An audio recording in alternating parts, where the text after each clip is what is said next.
தெருக்களில் நாம் தைரியமாக செல்வதற்கு தெருநாய்களே காரணம் என்று நாய் பிரியரும் நடிகையுமான அம்மு தெரிவித்துள்ளார். வாயில்லா ஜீவன்களை மொத்தமாக பிடித்து குடோனில் அடைப்பது நியாயமா என்றும் அவர் கேள்வி எழுப்பியுள்ளார். வாயில்லாத ஜீவன்கள் ஏன் சொல்றோம்? அதுங்களால பேச முடியல. எத்தனை பேருக்கு எவ்வளோ நல்லது பண்ணிருக்கு. நாமெல்லாம் ஒரு பேசிக்கா ஒரு விஷயம் யோசிச்சு பார்ப்போமே. மற்ற நாடுகள்ல இருக்கிற பிரச்சனைகளை விட நம்ம நாட்டுல எவ்வளோ பிரச்சனைகள் குறைவா இருக்கு. பிரச்சனைகள் குறைவா இருக்கு அப்படின்னு சொல்றது கொல்ல அதை சொல்லல.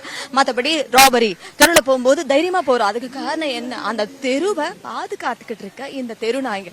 சரி, நீங்க வச்சிருக்க குற்றச்சாட்டு என்ன? நாங்க பைக்ல போகும்போது இல்ல நடந்து போகும்போது பின்னாடியே ஓடி வருது, கடிக்குது அப்படின்னு சொல்றீங்க.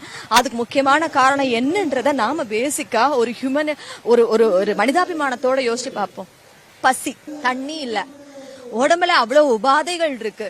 இப்படி இருக்கும்போது அதுங்களால என்ன பண்ண முடியும்? ரேபிஸ் தடுக்கணும்னா மெயின் முக்கியம் அதுங்களுக்கு முதல் சாப்பாடு போடுங்க, குடிக்கிறதுக்கு தண்ணி வைங்க.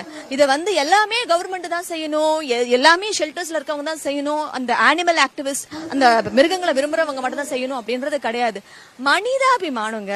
நம்ம ஏன் காக்காக்கு வைக்கிறோம்? அதுவும் அமாவாசைக்கு போய் நம்ம காக்காக்கு வைக்கிறோம். ஆனா ஒரு தெரு டாகுக்கோ இல்ல ரோட்ல சுத்துற கேட்ஸுக்கோ நீங்க ஒரு புடி சாப்பாடு, தயிர் சாதமோ இல்ல எது இருக்கோ மிச்சம் மீதி இருக்கிற சாப்பாடை ஒரு தட்டு வச்சிருங்க, அதுல போடுங்க, தண்ணி வைங்க. அப்படி வைக்கும் போது அதுங்களுக்கு கோபம் தனியும். அதுக்கப்புறம் உங்க கிட்ட வரும். அதுக்கப்புறம் அதுங்களுக்கு நீங்க ஊசி போடலாம். அப்ப ரேபிஸ முழுமையா நம்ம ஒழிக்க முடியும். அது மட்டும் இல்லாம ரேபிஸ் ஊசியை போட்ட பிறகு அதுக்கு நீங்க ஸ்டெர்லைஸும் பண்ணி விட்டுட்டீங்கன்னா மேற்கொண்டு அதுங்க குட்டி போடாம இருக்கும். அப்ப பிரச்சனைகள் மெதுவா குறைச்சிடும். அதை விட்டுட்டு மொத்த பெரிய எடுத்துட்டு போய் நாங்க குடோன்ல அடிச்சிருவோம்னா